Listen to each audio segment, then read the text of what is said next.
Hey, it's Paris. You know, I love sparkly things, right? Like stars. Duh. And thanks to Hilton and AutoCamp, I just slept under them. Picture me, serving looks by the fire outside my luxurious Airstream, making s'mores with the kids, while a national park is our backdrop. The great outdoors meets Hilton hospitality. That's hot. Explore all the new ways to stay at Hilton.com. Hilton for the stay. With a major selection of the looks your kiddos love starting at just $4 in the Walmart app, a new school year means a stylish new them. Who knew? Find skater skirts and Crocs that say, I'm casual but cool. Sparkly sneakers that say, it's my classroom, you're just learning in it. And preppy polos that say, I'm the teacher's pet, even if they're mommy's menace at home. Find their favorite styles starting at just $4 in the app. The Walmart you thought you knew is now new. Ryan Reynolds here from Mint Mobile. With the price of just about everything going up, we thought we'd bring our prices down. So to help us, we brought in a reverse auctioneer, which is apparently a thing. Mint Mobile Unlimited Premium Wireless. How to get 30, 30, how to get 30, how to get 20, 20, 20, how to get 20, 20, how to get 15, 15, 15, 15, just $15 a month? Sold! Give it a try at mintmobile.com/switch. Upfront payment of $45 for 3-month plan, equivalent to $15 per month required. New customer offer for first 3 months only. Speed slow after 35 gigabytes if network's busy. Taxes and fees extra. See mintmobile.com. You've got order and you've got chaos, and we need both in our life.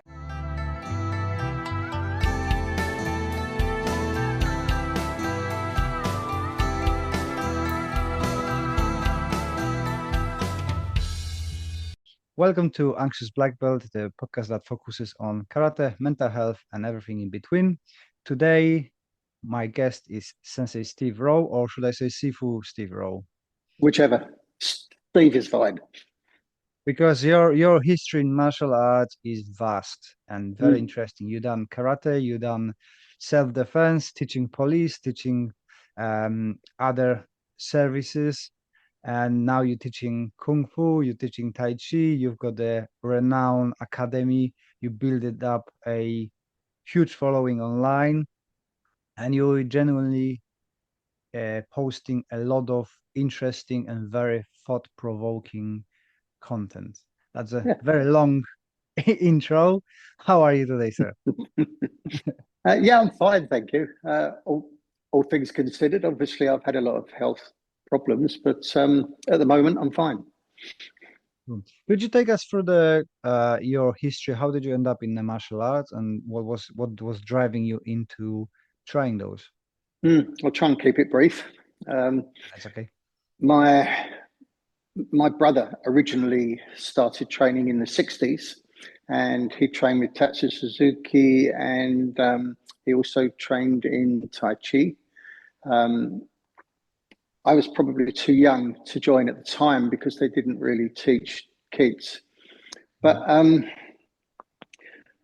guess it was in very early 1970s. I was working in the security trade.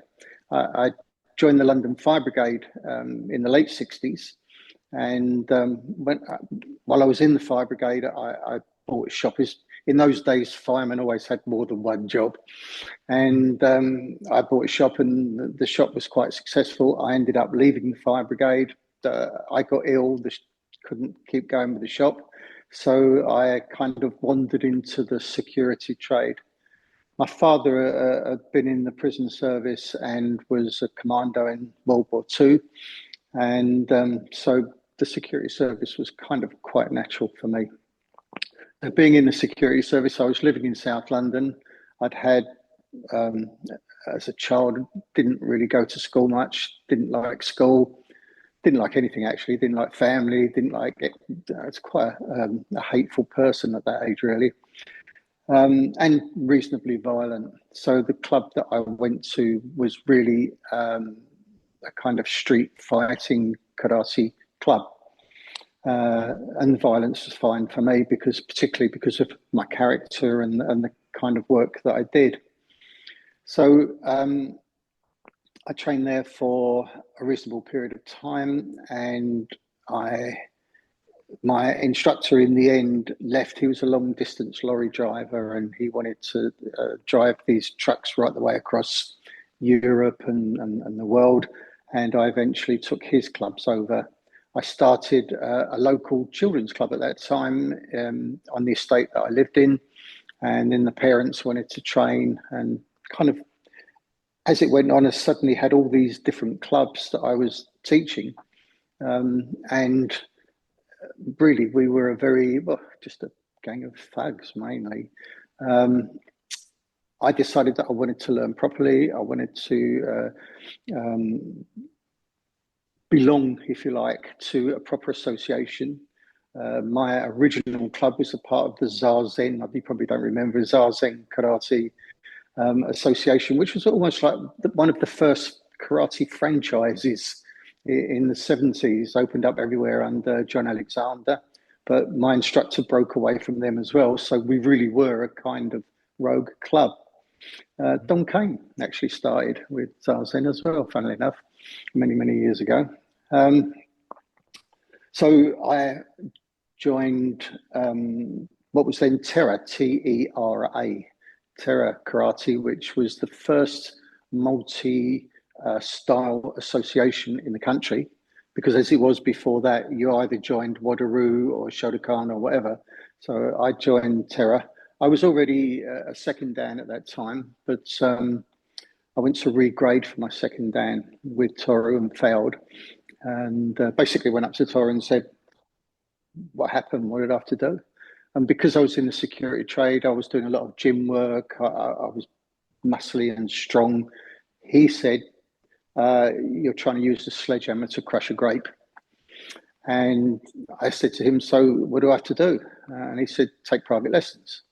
But I was in Kent and he was in Birmingham.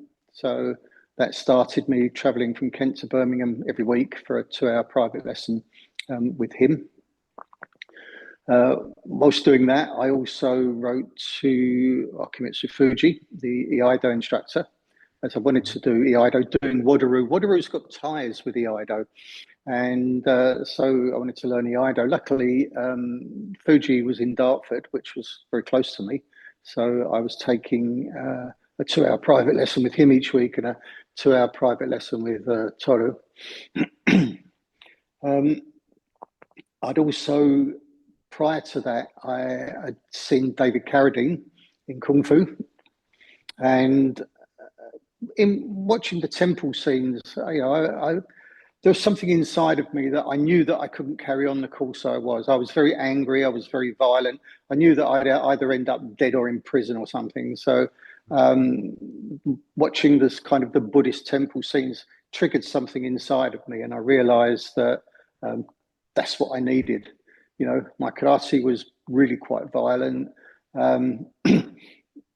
So I went to a guy called Simon Wyatt and I started training in Tai Chi with him. This was in the 70s. I can't remember when, 76, around that period of time. And so I was doing Iaido, I was doing karate, and I was doing Tai Chi. And eventually Toru had a lot of problems. I moved him. That's a long story I don't really want to go into, but I had to help him out. He was in a lot of trouble. I moved him from Birmingham down to Kent.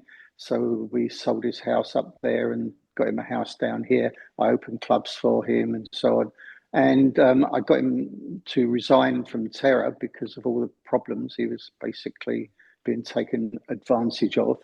And we started the Takamizawa Institute of Karate. And the problem was, I'd opened the clubs for him. We'd started the association. I was chairman. I made sure every single penny went through his letterbox, so there was no financial things going on there. But of course, all the people that were still with him hated me for moving him down, taking him out of Terra and moving him down to Chatham. So I had to resign from the association that I started, which was how we formed Shi Kon. So, the progression from there really was while I was teaching in Norway. By this time, I was teaching in Norway, Sweden, Denmark, Czech, Portugal, like a lot of us these days. But I was doing it then, traveling around, doing a lot of teaching. I was teaching a lot of police as well in those countries. And we decided that the best way to kind of move on from there really was in training in karate. I was doing all the Pinan Kaz, Koshenku, Naifanshi, Seisho, and I had several problems with the karate. One of them was 5-step, 3-step, and 1-step Kumato, which I always felt was a complete and utter waste of time.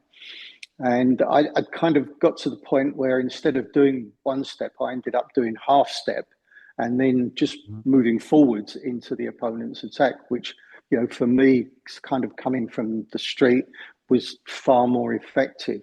And I loved kata, but the Pinans basically put together went into Koshanku and Shinto. And so I couldn't see the point of doing all the Pinan katas every day, but I had to do them because I was teaching. So I felt that I was wasting a lot of time. By this time, Fuji had gone back to Japan. I was training with Vic Cook. I started doing Jodo. I was doing some judo with Martin Clark, who was an Olympic medalist in judo, and Atemi Jutsu and Jiu-Jitsu. I had some friends in Wing Chun. So there was a lot going on at the time. And the street stuff that I was doing, I was teaching it to so many groups, but it had kind of grown. So when I taught self-defense, I would start off with using close quarter. So to me, you know, you've got all the pre-fight stuff, but a fight starts the moment that you touch. And therefore, I started teaching with elbows and knees and headbutts and locks and throws. I was teaching a lot of women's groups as well. So a lot of it was against, you know, guys who put their arm round and eventually become attackers and rapists and so on, and dealing with cabs and trains and so on. So the reason that I started with elbows and knees is because you had to use your body power. So you can't just go like that with an elbow, it don't work. You've got to, so using the elbows, we learned how to open the body up, how to close the body down, how to twist the body, how to use the footwork, how to step in, how to pivot, how to take angles, and so on. So they kind of got to realize their body power at first. I found that even in karate, we shut the body down, you know, by doing, I mean, as you probably know, originally there was actually kind of no punching or kicking in karate. And you know, we know that kind of came from Savat, and a lot of the exercises came from the Germans and so on. In karate, it was always using both hands, and it was kind of for self-defense. It was close quarter. So anyway, I would teach using elbows, using knees, using the body, using stepping. And then for the hand strikes, we just move it out a little bit. The same moves that we used with the elbow, like up, down, round, back, we then put into open hand strikes and closed fist strikes. So we never did a full extension of like you would do in boxing, but everything was in close. But using the same body power that we developed with the elbows and the knees. And then we would go into choking, strangling, locking, throwing, and so on from there. But anyway, so I kind of developed this system that I was teaching in self-defense. And I kind of started to introduce quite a bit of that into the karate classes. And then one day I decided I've just got to go with this. We joined the BCCMA governing body. As you know, the karate governing bodies were all rubbish. I'd been on all the committees. Yeah, I'd been on all the committees. I'd been chairman. The corruption is awful. It's terrible. And it all ended up in my day with, I was chairman of the EKC. I got the EKC and the EKB to kind of get together and form the EKGB. We'd originally got some really good coaching programs, introduced the MVQ, which I thought was a brilliant idea at the time. And so I was sick to death of them. We got to the point where the chairman of the governing body for karate had written to me and said, I see that you know one of your guys is training with somebody outside of the governing body. This is not allowed. So I basically told them to go away, and I left. I joined the British Council for Chinese Martial Arts that were a much better Sport England registered governing body. So basically, I switched to Kung Fu, and I designed my own Kung Fu around my self-defense. And therefore, the Shi Kon Kung Fu system was then accepted by the BCCMA. So that's how we became Kung Fu rather than karate.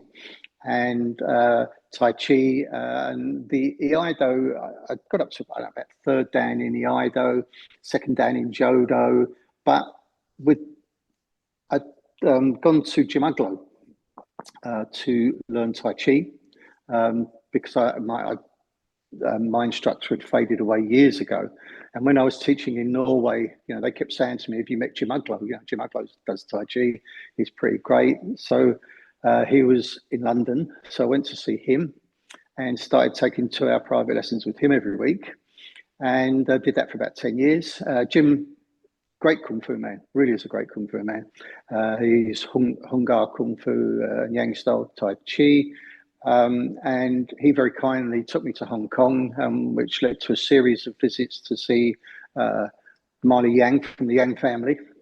And so I was able to, I learned authentic Wadaroo from Toru Takamizawa, authentic Iaido and Jodo from Fuji and from Vic Cook, and authentic Tai Chi from Jim Uglow and Marley Yang. So that's kind of my background and how we got to where I am now. You said that you created your own version of Kung Fu. How was that taken by the, I put in air quotes here for those who just listen, the proper Kung Fu? Because I'm kind of coming from similar background in karate. So my teacher, I think, created his own, but he never took the ownership of what he created, because in Poland, it's all about style. You need to have somebody above you, sure. So you're learning. So I think he's afraid to take the ownership of it. But I'm kind of from a makeup. What I made up doing researches he just made it based on what he trained and stuff like that. How was that within the Kung Fu society looked upon you? Did you have the problems with it, or you just like, okay, well, that's okay? I think I probably get away with a lot because of my background. People never really wanted to argue with me. I've got the authenticity. I've got the street cred. So it's a bit hard to come and pick on me as such. So I can honestly say I've never, ever had anyone have a go at me about it at all. And I think it boils down to, as you said, take ownership of it. Don't lie about it. Just say everything as it is. If you're authentic and you say, this is who I am, and I always give credit to where I've learned everything and got everything from and so on. If anybody wanted to argue, they could come and see me. No one ever did. Yeah. That's amazing. So you've been obviously training with lots of different people, and that organizational kind of storm push you towards Kung Fu. Did you ever thought that you're gonna end up in a Kung Fu before that, or is just like, oh, okay, well, we go where we have to go? A lot of what we're talking about really is also, and actually comes into the mental health bit that we'll probably get to talk about later. But one of the most important things I think in life is to develop your own internal locus of power. If your locus of power is outside, everybody else is directing you. So if you're afraid of what other people think, if you're listening too much, most people, their input comes from social media generally, their family, their friends. They don't even know it's not their views and opinions. They're just repeating what they've kind of been indoctrinated with. I think the journey in martial arts is finding yourself and finding your own internal locus of power. When you set up this kind of internal observer of every thought you have and your behavior and so on, and you also get in touch with your instincts, and you start to react to things instead of reacting to them by what everybody else is saying or input. You start to look at everything, and your instincts are normally pretty good. We always end up saying, my gut told me this. I knew I shouldn't have done it, or I knew I shouldn't have been with that person, or whatever, you know. But our instincts are pretty reliable. So I think my kind of movement in martial arts, I never deliberately did things in the sense of planning a career or something like that. You probably notice I'm not a networker. You don't see me at any networking type things or events. You don't see me at any of those sort of do's or shows or awards or anything like that. I don't network with anyone like that. The only people I network with are the people I know I can trust in martial arts. So I go by my instincts, and therefore I tend to move more instinctively. Most people miss all the open doors in life because they don't do that. So they're kind of guided, and all the opportunities that they probably would have had, the doors are shut because they didn't even see them. I think once you develop this internal locus of power, once you open your vision so that you can see everything as such, you don't miss any of those open doors. But instinct tells you which are the right doors to go in and which are not. I think I'm pretty similar in a way that I always rely on my gut feeling, but that's, and I'm supposed must be similar for you, that you get a lot of criticism. Or why did you not do that? Look, he wants to be with you doing stuff. Yeah, but I don't feel right about this person. I don't really want to go there. Yeah. And there's that social pressure going like, oh, why did he do that? It's, you know, completely opposite to everybody else. But you just have to follow. I think at least I do that. You follow Follow your your gut. ways. Yeah, You know. yeah, very much so. So you as well been training in Tai Chi, so focusing on the balance of health. How did the martial arts impacted your health and mental health as well? Yeah, mental health, most definitely. When I was young, I was a complete idiot. And I think I had a lot of energy. I don't know whether it be ADHD or whatever people would say nowadays, but I had an incredible drive. And I didn't like life, I didn't like people, and they didn't like me. So as a youngster, I ended up bunking off school most of the time, running with the street gangs, doing stuff that I didn't even really want to do. There was nothing else to do. But I had a lot of energy and I had to burn it off. Moving into karate was very useful for me in the beginning because, you know, it was very, very hard exercise. It was a very, very hard club that I was in. So burning off energy is okay in some respects, but it's not long term. It doesn't solve the problems. I think someone on one of your podcasts was saying something about, you know, when I get all kind of, I go and hit a bag and that's fine. You know, there's nothing wrong with that. But it's a little bit like going on holiday. You know, we have a really crap life and everyone's looking forward to the 1 week they go on holiday. Oh, my holly bobs are in a week's time, whatever you stuff. They go away and you'll always see pictures of their legs and drinks and the sand and what fantastic time they're having. But then they come back to the same crap life and they're, if anything, even worse or more depressed as a result of having been away and then come back into normal life. So, you know, we have to solve how we look at life. You can't solve life, can you? Life is the way it is. Yeah. You know, so I think, you know, as martial artists, you know, we have to learn to develop ourselves and how we view life and how we look at it. I think that's, you know, that really is the skill that it gives us.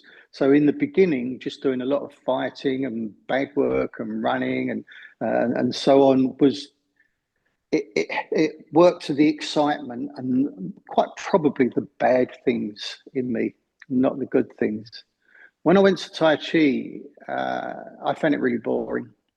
You know, the idea of moving really slow, you can imagine, you know, for me, young guy in the middle of a bunch of old ladies, you know, trying to move really slow and so on, it was destroying me. I found it really difficult. But luckily, I realized that's what I needed.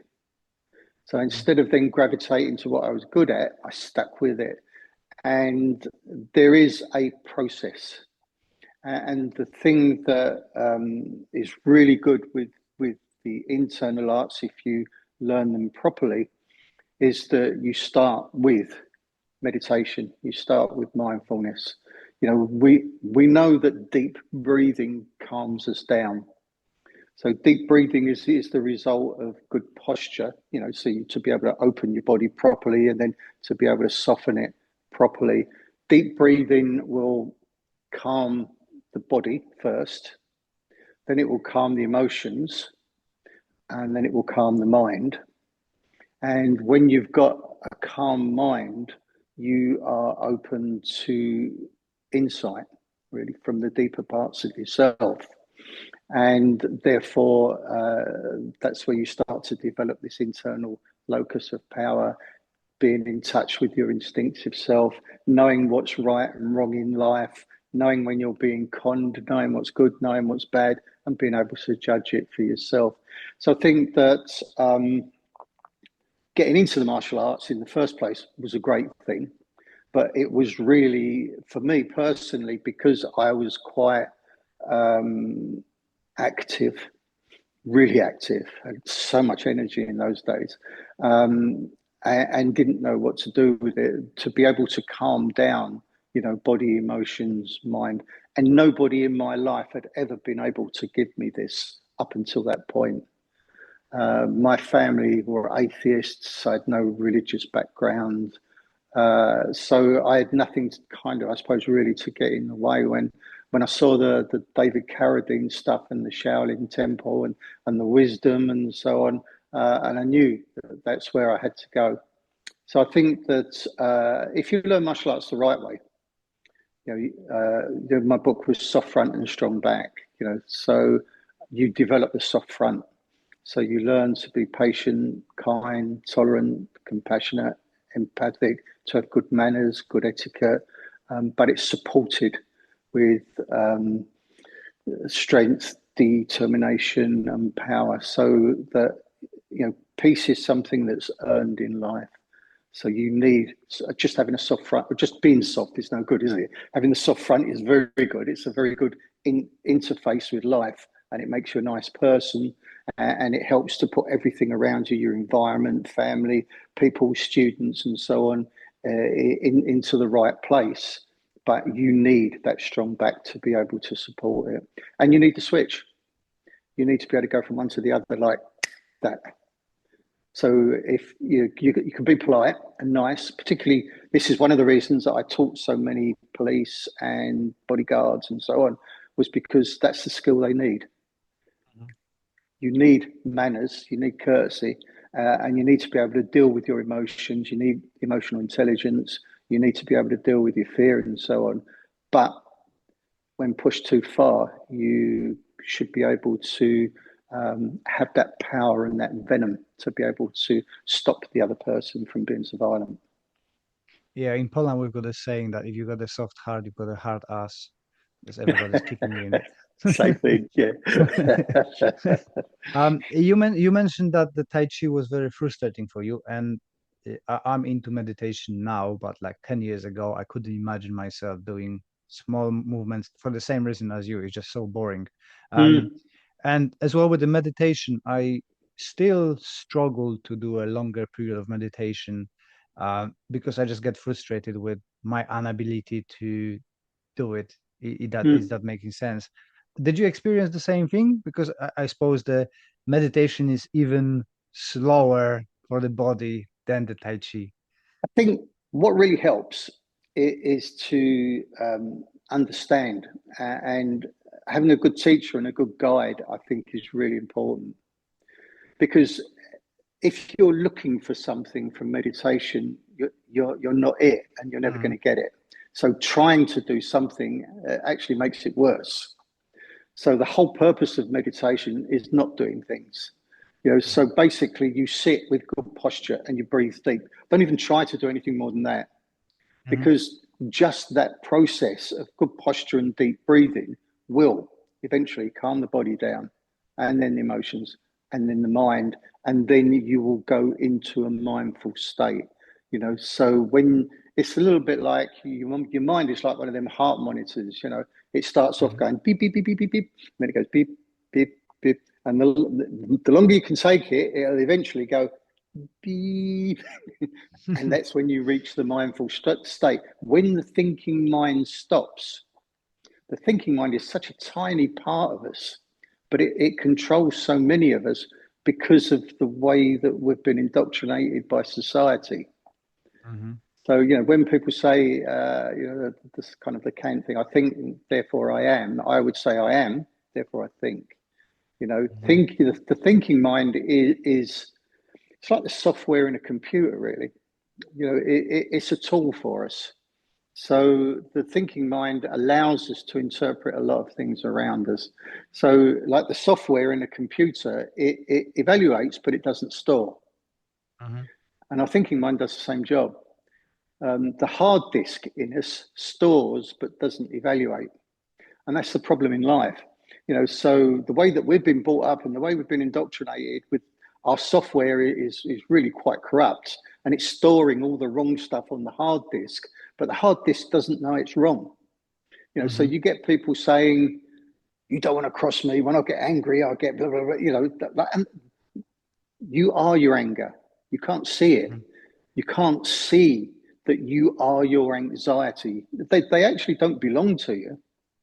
They're just body reactions. They come from a survival mechanism that is completely messed up. You know, so if you are your anger, you can't see it. If you are your anxiety and your fear, you can't see it. But the process of meditation slows everything down until it slows the thinking mind down, and the real you, the bigger part of you, can rise and come up. And then once that happens, you've got this observer where you can see when you're getting angry. You know, so if you can catch it early, it's even better, isn't it? You know, why am I feeling angry? Oh, no, even better, why is my body feeling angry? Why is my body feeling anxious? You know, why is my body feeling fear?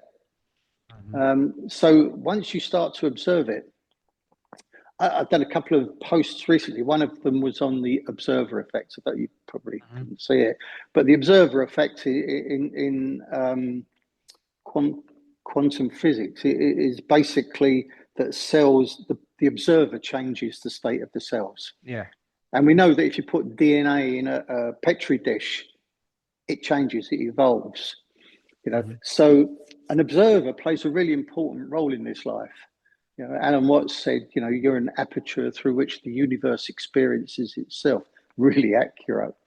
You know, so when you realize that, and Buddha, you know, would say there is no self. The self doesn't exist. It's an illusion. You know, so when you can see that you are not angry, your body is angry. You're not scared. Your body is scared. Simply by observing it, and you don't even have to do anything other than watch it, because when you watch it, you see how foolish it all is. So wisdom arises by getting into a mindful state, and you don't have to do anything. It does it for you. And the observer effect means that your anxiety, your fear, your anger, and everything is reduced. And I think the process of martial arts is, you know, the universe exists of yin and yang. Everything is yin and yang. We kind of know that. But you've got order and you've got chaos. And we need both in our life. And we need to be master of both. So we need to be a master of order because we've got to pay our bills, we've got to do our work, we've got to arrange everything around us. So order is important. But most people, they need order for their happiness. And as soon as a curveball comes along, a little bit of chaos, they just go to pieces. What we learn in the martial arts is how to deal with both. We've got order, we've got our training routines, we set everything up, we plan all our training and clubs and everything, but also we work with chaos. We work so that we can respond to chaos in a spontaneous way. You're not a real martial artist until you've internalized your spontaneous response to what an attacker's going to do. So you've got to have the right mindset. You've got to have the right physical skills.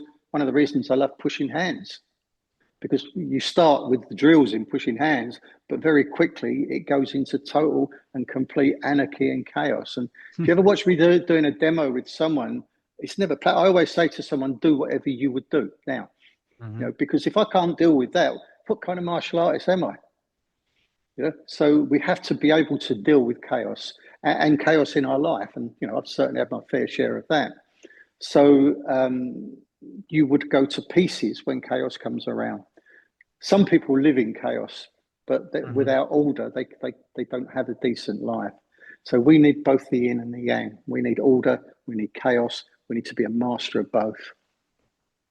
That's very, very well put. I really like that. So you started building Shi Kon. How was the beginnings of, we already had established your reputation through karate and stuff like that, but how did you go about to build such a successful organization as Shi Kon is, providing so many valuable courses and instructorships and bringing really all the, it's not only because most of like a kung fu or karate organization specializing in that small avenue. What I gather from your work, you're working with karate people like Don, you're working with people from kind of kung fu like Matt Hatt, and lots of people comes to you for advice, for the courses, for the stuff. How did you establish yourself, and what was the drive to not go narrowing but going wider and to help other people? Probably because of my background, because of everything that I've done. I mean, on my coaching program at the moment, my Tai Chi coaching program, which both of those gentlemen have done, but I've currently got 100 people on it. And I would say that most of them, 90% plus, must be 5th, 6th Dan or above in everything from Wing Chun, Krav Maga, Kung Fu, all types of karate, kickboxing. You'd be surprised at the list of people that are actually on my coaching programs. It's not something we kind of talk about or brag about that much, but they're all, not all, but a lot of them tend to be very high grade people in a whole wide range of martial arts. But they will say the same thing, you know, what you teach enhances my art. So it's not just the Tai Chi, it enhances everything I do, because you've got, you know, like you've got order and chaos, you've got an inside and an outside. And people talk about internal martial arts and external martial arts, which when you think about it, it's pretty crazy, isn't it? We've all got an inside and an outside. So you've got to train both, haven't you? If you don't meditate, if you don't go through the process that we spoke about earlier, you'll never be a good martial artist. And that, I think, is the biggest problem. We're still plagued with narcissists and bullies and so on in the martial arts, and people that are just constantly craving attention all the time. And social media has probably made it worse. But I think that I think the reason for success, we've got a successful dojo, we've got waiting lists for our classes. I don't teach them, my son-in-law teaches them. I teach the coaching program. But all of our success, I think, we don't use any business gurus of any description. So we don't have like recruiting people or anything like that. But authenticity is the big thing. If you are authentic, if you're genuine, if you are who you are in the dojo and outside of the dojo, and therefore the way that you treat people and talk to people and deal with people, and even to the stuff that you put out on social media, if you are authentic, you're not just trying to recruit people. The last thing we want is a revolving door where you put out standard AI crap to bring people in, and when they come in, it's nothing like you advertised. Then they're going to leave pretty quick. And if you're not a genuine and authentic person yourself, and the teachers are not, then people will leave very quickly. And I'm always surprised, really surprised, that nearly all business gurus in the martial arts deal with recruiting, but they don't deal with retention, and they don't deal with continued professional development of the head coach and the other coaches. And there's very little in the ways of routes to be able to progress if you wanted to be a world champion or whatever, or whatever, you know. All of that is really kind of lacking. And I think probably that's the bit that we provide, is because we're helping the chief instructors to develop themselves. We're helping them to develop their clubs. We're helping them to be authentic, to learn to just be who they are and put themselves across that way. So when people join a club or an association or whatever, they get what they see. And also they know that you're actually interested in them rather than just interested in yourself. Yeah, this is something which I was struggling with for some time. I think as a younger person going into coaching and stuff, you're trying to find your identity. And I started teaching in UK. Karate is not so popular. I teach only adults. I don't teach kids. So it was like, well, people are not interested in karate. Let's do MMA. But soon we done MMA, started to MMA. People start dropping out, and I'm solely believing, because I didn't believe in it 100%. Yeah. It was just a karate without the suits, and my heart always was going back to karate. Whatever I do, it always runs back and goes to karate, right? So now I try to stick to it. Well, it's not for everybody. If somebody wants to stay with us, that's fine. I don't try to portray myself different way than I am, and it's slowly growing. It's not amazing, but it's slowly growing. Did you had that stage like that you've been kind of going and try experimenting with different stuff, and your mind thinking you that maybe I should do this because it's more popular, or not? Yeah, not because it's more popular, but because it's what I wanted to do. Yeah. So again, I was always just following my gut. The amount of times that people have said to me, "Don't do this, Steve. You'll lose all your students." You know, so the amount of times I've said, don't stop doing karate. Karate is the reason that people are training with you. It's the reason that they come to you. If you drop the white suit karate, you lose all your students. If you stop teaching in Japanese, you will lose all your students. It's rubbish. They follow you. And if you're authentic and you're genuine, people stick with you, and they stick with you whatever you do. And luckily, every move I made was one for the better anyway. But I can honestly say I didn't really lose anyone through quite major changes. So yes, I evolved, I changed as I went along, but they were following me. It wasn't particularly necessarily the art or the techniques or something like that. They're following a person. So I think, again, it comes back to, if you're authentic, if you're genuine, if you are interested in your students, they know it. People pick up on that, don't you? How many instructors do you know that they've got this false face? Even ones, you teach a lot of seminars. How many people do you see teaching seminars that they're just wearing a mask? That's not who they are. So they're always going to get their little group of followers, but they're never going to be permanent followers. If you want permanent followers, you must be authentic. You must be genuine. This is who I am. This is what I do. This is what I believe in. This is our direction and the way that we're going. These are the layers that I'm going to teach it to you in, but this is the end result, and this is where we're all moving to. And hopefully I'm an example of it. For sure you are. I think that the problem in karate as well, which I kind of trying to preach about to my friends, is that karate wants to be tool for everything.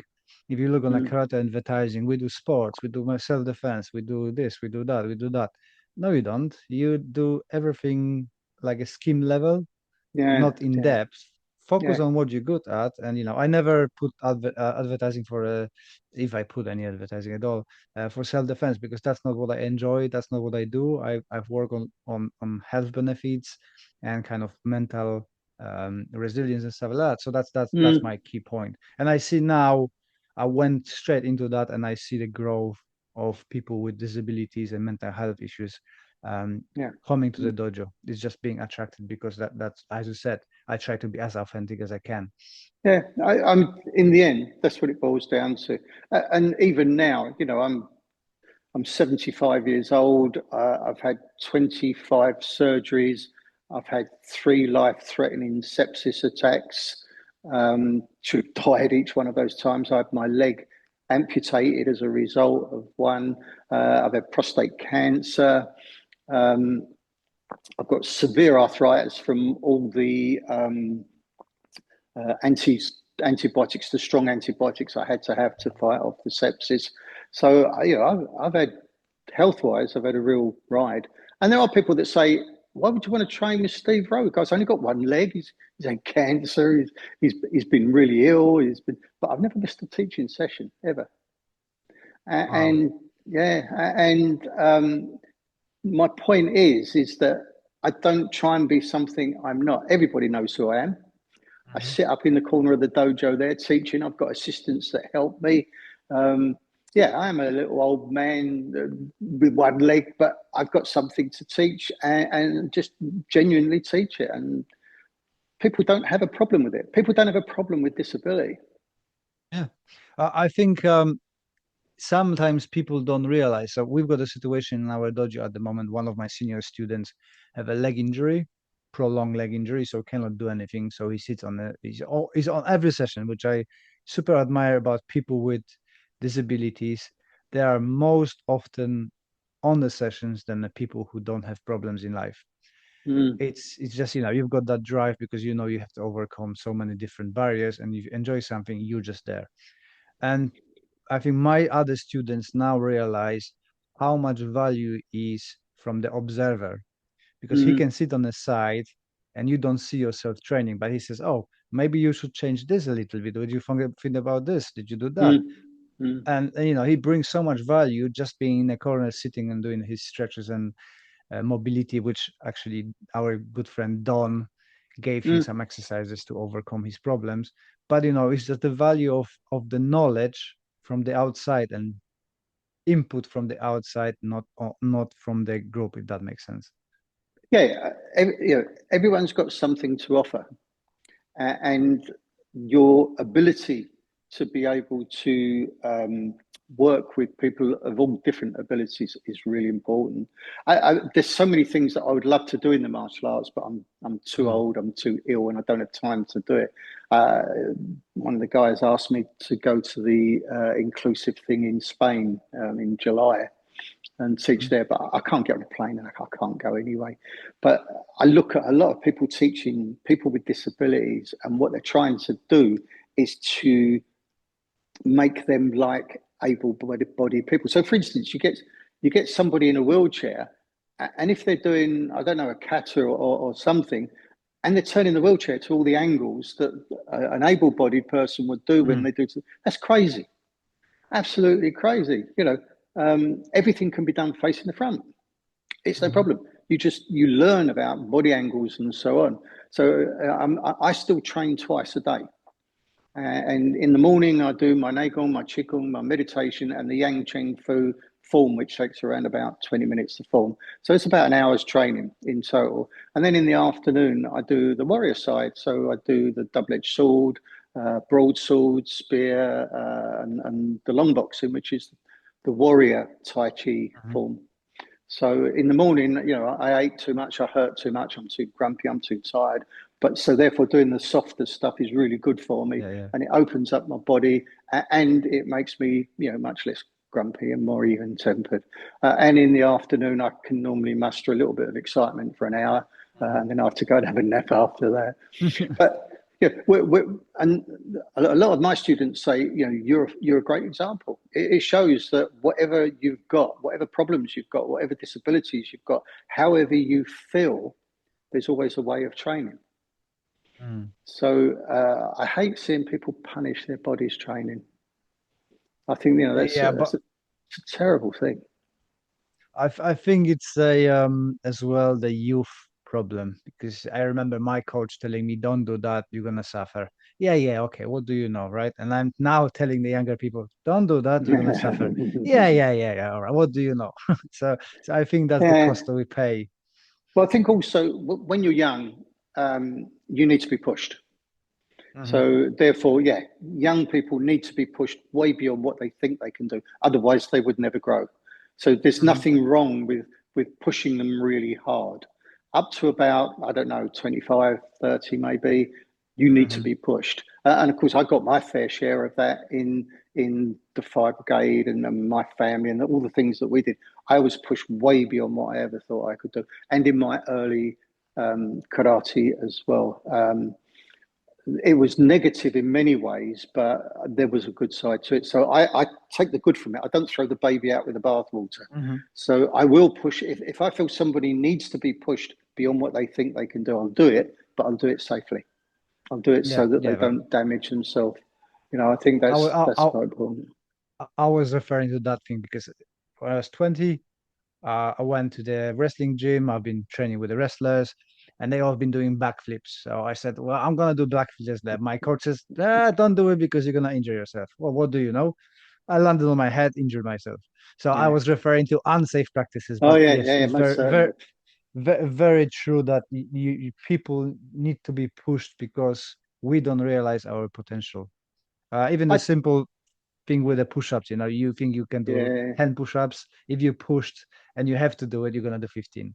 It's just the mental break being applied. That's right. When I had some nose surgery where I couldn't breathe, and when they pulled out all the packing and so on, and the surgeon said to me, "How are you?" I said, "For the first time in so many years, I can actually breathe through my nose properly. It's brilliant."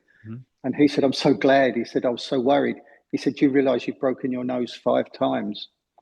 And you had 5 breaks through your nose. And in my first 3 years training, you know, apart from my teeth knocked out, I had so many broken bones, broken ribs. I was in the hospital so many times.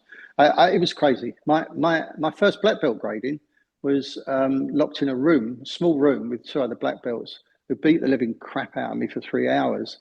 The grading depended on whether I gave up or not. And, you know, I came out of there very bloodied and broken. But, you know, in some respects, I was glad that I did it because I've never been scared of anybody since. And I'd never give up on anything. But the bad side of it was the toll of injuries was awful. It was so I try and teach and train people intelligently.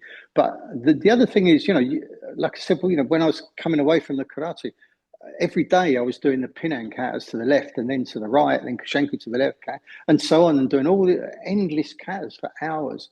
And you realize in the end, you think to yourself, why am I wasting so much time? You know, if I've got an hour for training, how am I going to spend that hour in the most productive way? I used to do road work because I did kickboxing and box. I used to do road work. So I'd go out and run 5 miles and it would take about an hour, the whole thing, going out and doing the running. And then one day I thought to myself, I'm just running. What about if I spent that hour doing kata? So instead of running for an hour, I did an hour's worth of kata. Guess what? Then when I went out to run, it was easier. I trained my whole body. My skill level had increased exponentially. You know, so I'd wasted an hour every day going out running when actually I could have spent that time more productively. And that's how gradually through my life I've filtered things down. And when, like now I'm training a couple of hours a day, but those 2 hours are very, very productive and deep, you know, so there is no wasted time. And when I'm teaching, I never teach anything that I can't validate. Not anywhere. So therefore, if somebody says to me, why are we doing this? I'm never going to say something like, well, that's the way I was taught. Or historically, Funakoshi said, blah, blah, blah. You know, put it on the end of your hands. And that's where, you know, validate what you're doing. Put it on the end of your hands and validate it and prove it. And I've done a series of videos that I'm releasing one a day at the moment about my Kung Fu system. And it's somewhere in there, but I've only released the first 2. There's 13 videos. But in there, when I'm talking about our training system, I'm saying that in our Kung Fu, you know, with each grade that we have in our Kung Fu has got an idea or a principle behind it. So what we do in the basics, we do in the form. So the form is a reminder of our basics. And each of those techniques has got to be validated with an opponent and against pads and so on. But when it comes to grading, I'm not interested in the basics. I'm not interested in the kata or the form. I'm interested in, can you make this work? And can you make it work against a variety of people? Can you get the necessary amount of power? Yeah, that's fine, that technique, but would it knock the opponent out? Would it knock them down? Or are you just going, yeah, you know, and actually I'd probably just bounce off me, you know? So validation is really important. So all the time that you're training, that's the question you've got to ask yourself. One, why am I doing this? What's the purpose? You know, going from there to there. I get people come to me, can you look at my training syllabus, Steve? And I look at the training syllabus and they've got push-ups and running and the basics don't match the kata and the pairs work doesn't match the kata. And I say to them, this is just a mess. And they go, well, that's the way it came from the Japanese. I said, yeah, I know, but it's still a mess. If there's no synergy through your training syllabus, and my question to them is, what do you want your black belt to be able to do? And you know what? Most of them can't answer. They'll go, fight, be fit. And you go, how can you write a training syllabus if you don't have an objective? You know, if you go to university to get your diploma at the end, you've got this is the end result. If you go to learn gymnastics or ballet or even swimming or something like, if you're going to a coach, you've got a progression to a point, but they start from the end and work backwards, not from the bottom and work upwards. So where you've gone, oh, what do I want my white belts to do? And then what do I want my red belts to do? If you've not got an end product, it's rubbish. Yeah, we went through our changes in syllabus. I was talking with Ross Smith Sensei as well, who is a Kung Fu practitioner as well and Karate practitioner. And we've been talking about our approach to syllabuses. And yeah, I changed mine year and a half ago. And it's goal driven. So we've got only 3 basic katas now instead of doing all the pinans and everything. And our goal is to for the black belt, you should be able to handle yourself in a sports setting and maybe have some outcomes in the self-defense. And then after that, you can dive deep into the katas you want. If you're choosing 3 katas that you play with them, you've got the basic concept of analyzing the kata in our way. But all the syllabuses, and I dropped all the Japanese names and stuff like that. We're doing the basic is the 10th, 9th kyu, you mastering break falls. Basic punches, basic kicks, combinations, groundwork, throws, and so on. So it's built on skill based towards the end goal, like you said. So we've got a clear path. What do you want to be? I think with a lot of people are scared. You know, they've got their basic training syllabus from Shotokan or Jodo or whatever, and they're scared to move away from it. And as the people were saying to me, you lose all your students. And I was saying, well, if I do, it's the right thing. I believe in myself. I believe in my path, and I believe in what I'm doing. You know, so you either follow me or you don't. But this is where I'm going. You know, I know this is the right journey to make. And I think, you know, that if you don't have, and what qualities do I want a black belt to have? Look around at the black belts around a chief instructor, and that tells you a lot. You know, first of all, does the chief instructor actually practice as he preaches? Is he authentic? Is he a good person like that? Then look at all the senior grades that he's taught. How are they as people? You know, how are they as characters? How are they as personalities, irrespective of skill? We all know people who are quite, I was very skillful and very violent when I was young, but I wasn't a good person, you know? So I would look around and see how good the senior students are, what kind of people they are, to know what kind of club that is or group that is. Yeah, exactly. People, I think, not realize that when you're going into the dojo and you see the atmosphere, it all goes from the example of the teacher, how he behaves. That's just kind of trickles down, and everybody behaves in that way. So some clubs are coming in, and you've got a groups of people, they never talk to each other. And the other clubs, it's just, you know, everybody's kind of bully everybody else because that's coming from the top, right? Do not talk to me, I'm your senior, and you're gonna be doing what I say, right?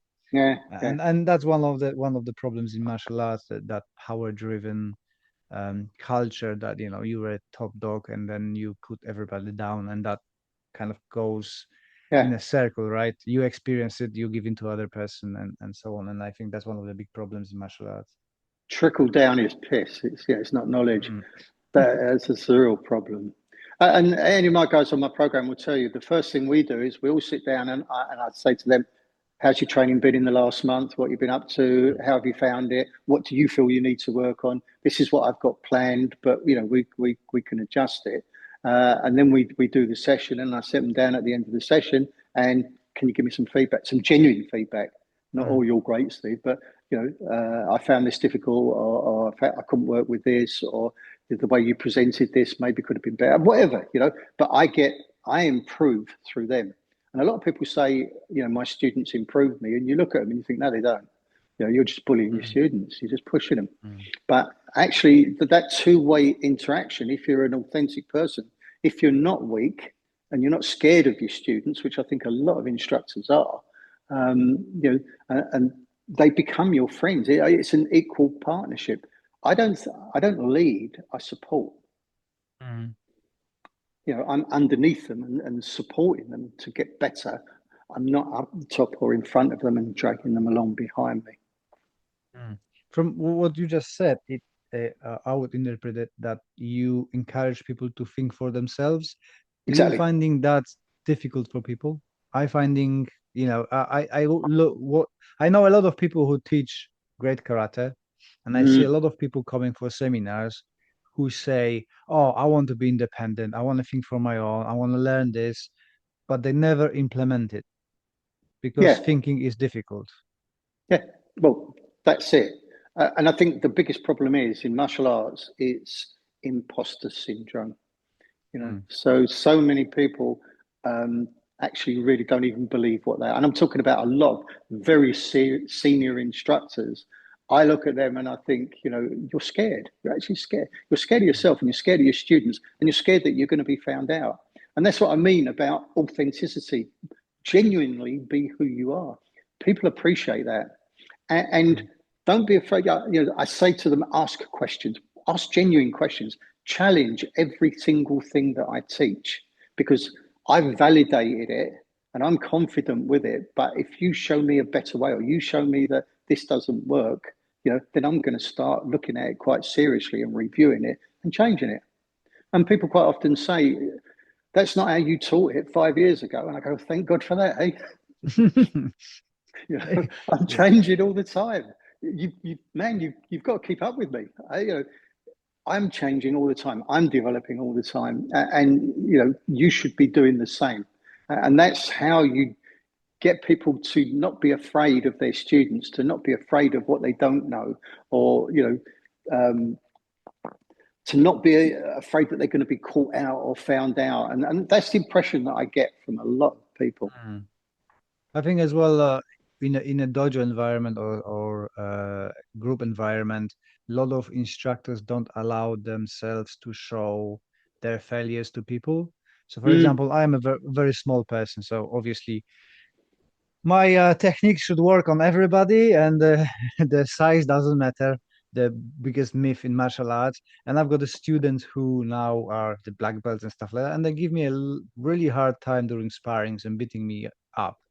And I'm posting that online. It's just giving them not validation, but they deserve respect. Yeah. And I have no problem people seeing me being beaten by my biggest student who is, let's say, yellow belt and done something correctly. That's my job, right?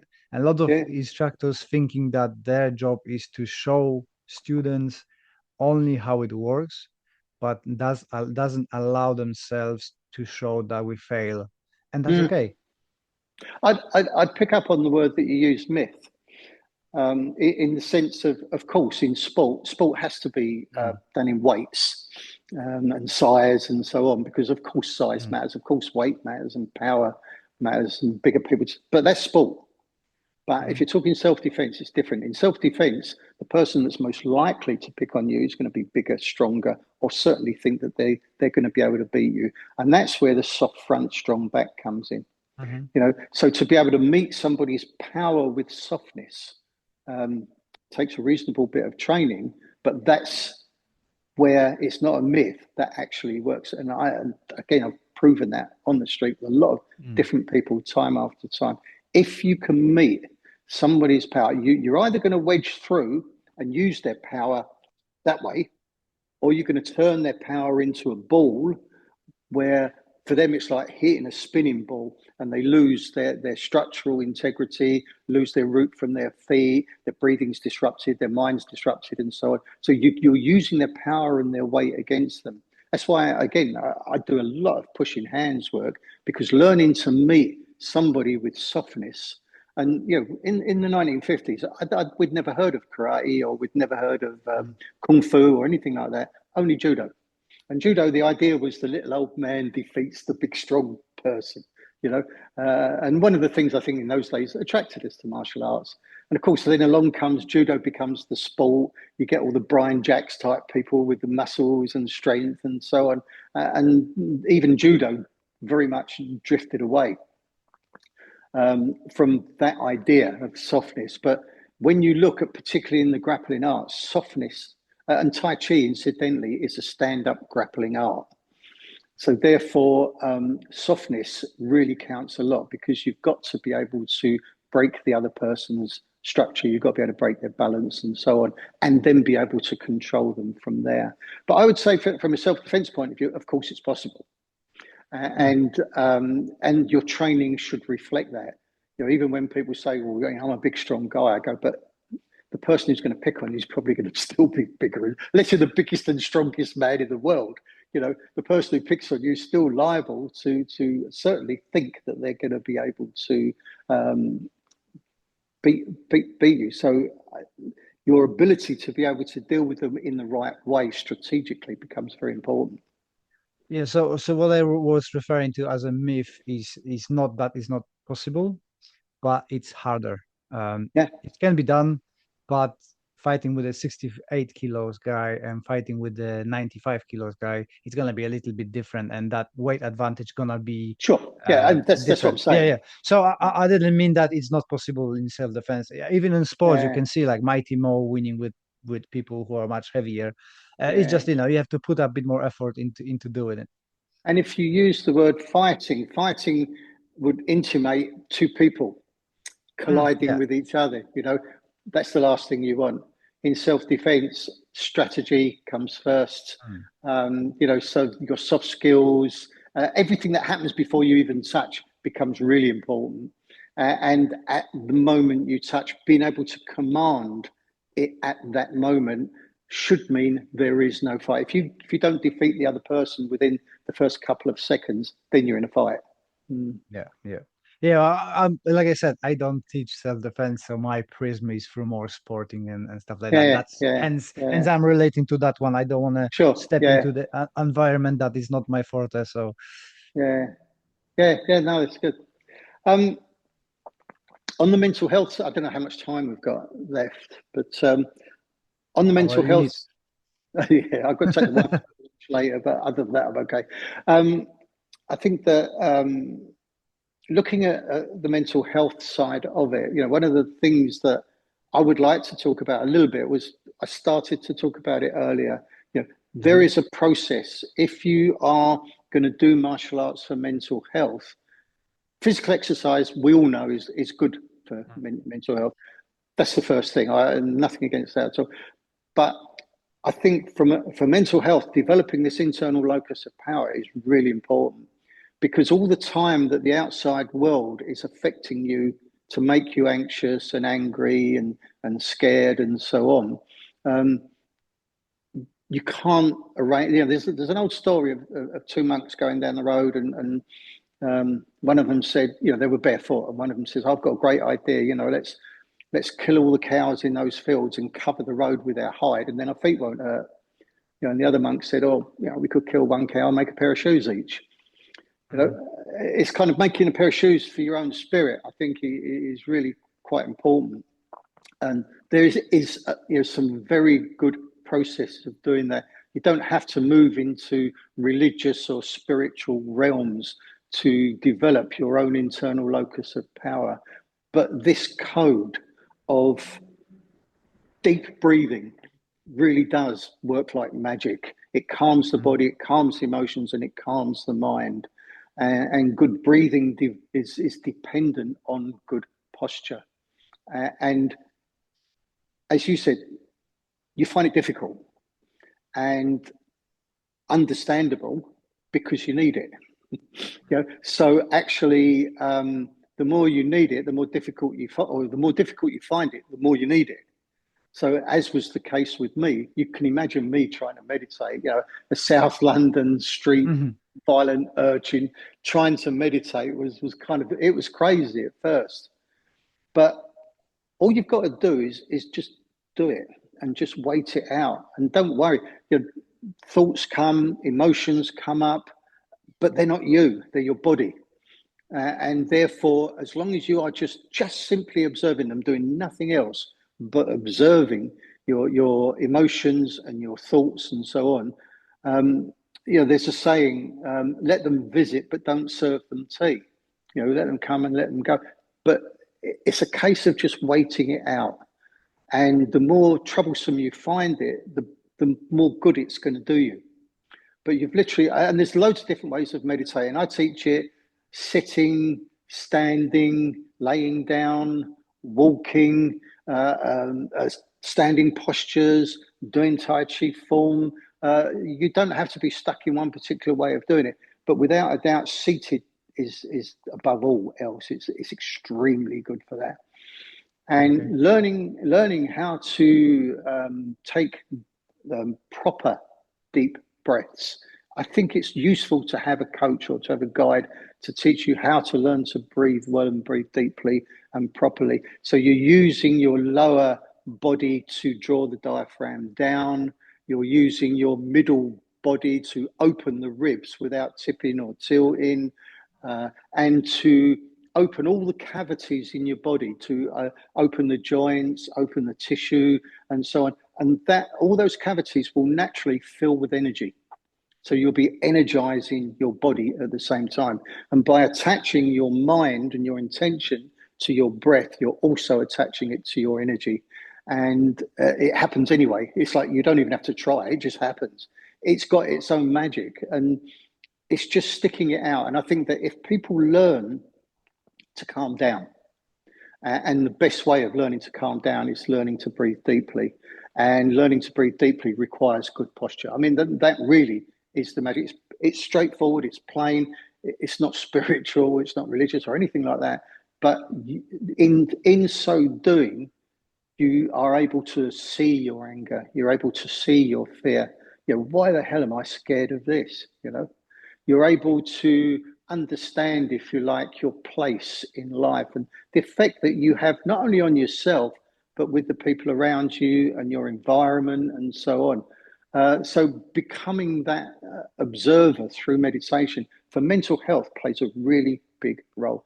And I'm sad that most martial arts don't do this. So I get some people go, oh yeah, we meditate at the beginning of each class. And I say, what do you do? And they say, we kneel down and, we get Cesar, Mokoso. And then we wait 5-10 minutes. And I say, and what are you doing in that 5 or 10 minutes? Meditating. Doing what? And they don't know. And we both know. I just train with the Japanese instructors, Chris, Cesar, Mokoso. I'll be sitting there going, what the hell am I supposed to be doing? My legs hurt. I'm in agony, God, I should just say yame, So I learned nothing from that. So it's important to say, when you sit, this is how you breathe. This is how you start breathing. This is how your breath moves, and how in the end you become sensitive to your energy, filling your body, filling everything up. And then you can move the energy around your body. You can use your intention to move it. And just by opening the body and breathing deep, there's a real magic to that. And it doesn't matter what martial art you do, that's something I feel that if it's taught would make a radical difference to everyone. Amazing. We do meditation, but with kata. So we do a moving meditation. So we try to focus on get the thoughts, allow thoughts coming in, like you said, the guest, but don't pay too much attention to them. They come in, come out, and try to connect movement with the breath. So every movement is the same length as a breath in, breath out, and try to find your happy place. So if it's a forest, be in a forest. If it's a boat, be on a boat. Whatever works for you. It's kind the of problem with that skimming is on it's like But the problem with that is it's like going on holiday. Mm-hmm. You know, going to a nice place in your mind. Again, I've been to so many meditation groups in my life, you know, from the spiritual to Wiccan, pagan. I was a Reiki master. Been to so many different meditation groups. And so we do all different kinds of meditations, you know, and you get these guided meditations of, you know, you go into this cave, there's a pool there, and so on. And most of the people that did those meditations, quite often you get somebody sitting there and you think, oh, they're incredible, they're marvelous, till something rocks their life a little bit, and then you see them go to pieces. You know, there's a difference. Developing that internal locus of power, it's not going on a holiday with your mind. It's staying put. It's staying there, and it's watching what's going on and gradually developing yourself through that process. I think that's quite important.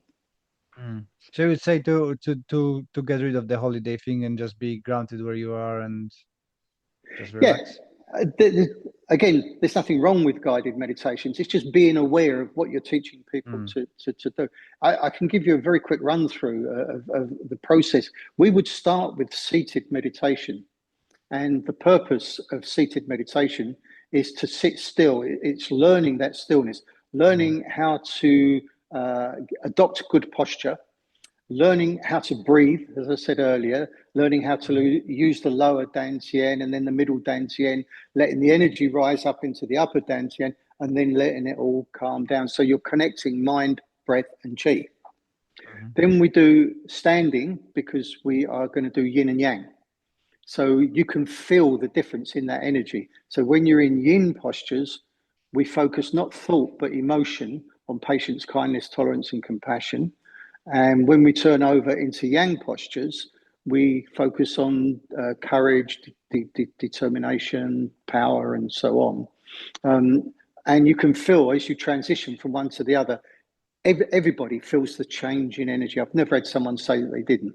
So they can feel the difference between yin energy and yang energy, and the difference that the physical postures make to that energy. And then from the standing postures, in our standing postures, we're using the hand shapes that you would use in the form. So when you then start to practice simple techniques and form, you can feel when you're in yin and when you're in yang, or if one side of the body is yang and the other side is yin, and so on. And then we gradually work through. It's learning how to keep a free travel of energy. So energy, particularly, you've got to focus on your joints. So from the feet to the ankles have got to be loose, the knees have got to be loose, the hips have got to be loose, you know, your spine, the back, the shoulders, elbows, wrists, and so on. They're what are transmitting the energy. When you bow them and release, that pumps the energy. When you're in yin, you sit in the bows, you put your body weight into the bows, and that's the yin energy. That's nourishing the body. So you've got the energy that's coming back in to nourish your body, and then you've got the energy that you're discharging or extending out. But that's just the first level. That's the basic process that I always start people there, because they've got to understand their mind, their posture, their breathing, and their energy before they go on to do something else. But it's that stillness and keeping your mind focused. So going somewhere nice is fine, but that's like taking a holiday. You're not going to learn something about yourself by going on holiday in the same way as you wouldn't in life. You learn something about yourself when you can see your fear, when you can see your anger, when you can see your addictions, when you can see your needs, you know, and you can understand this is my body, it's not who I am. Awesome. Thank you. Where people can find you for your courses and stuff, is just the shikon.com or everywhere? Just go, if you go on my Facebook page, is a good way to keep in touch. Through Messenger is good. I'm on all the platforms somewhere, and I've got a blog which is steve-rowe.com. There, anything I write that's worthwhile, I'll put on the blog. I've got over 500 articles on it, so there's a lot of reading there. So if you ever think, oh, Steve wrote that, and I wish I could find that again, go on my blog, you find it there. And you can run a search on the blog as well, which is very useful. So my blog's a good place. The Shi Kon International YouTube site is a good one as well. I did a lot of filming years ago with the World of Martial Arts television programs. With Will Henshaw was one of my students as well, so we did a lot of filming for WOMA. We made some DVDs and that, but I put a lot of those up onto the site as well. And if I do a video that I think has got value, I'll put it on the site as well. So you can find a lot of stuff there. The details for my program, to be honest, 2026 program is nearly full. I think I've got about 3 places left now. Awesome. And it's full. And that's probably going to be the last one that I run, because I've still got these 100 people from all the other ones I've run, and they come to me every three months. And my calendar is just so full up. Every Sunday of the year, I'm doing a seminar. So I don't think I'll have room in 2027. If I've got room and I'm healthy enough, I'll run it. But yeah, I'm getting old. I am still a bit. I get fatigued very easily because of all the problems that I've had. So I have to take care. But yeah, so the 2026 one, there's only a few places. If anybody wants to get on that, they're going to need to get a move on. But they'll find details definitely around on my Facebook page. On my blog is the page with all the information as well. And if they want to go onto the YouTube site, they'll find a lot. I think the club page is medwaymartialarts.com. The association page is shikon.com. Thank you very much. Thank you for your time. It was a pleasure to meet you. Yes. Oh, and the other thing is, don't forget, I've written quite a few books as well.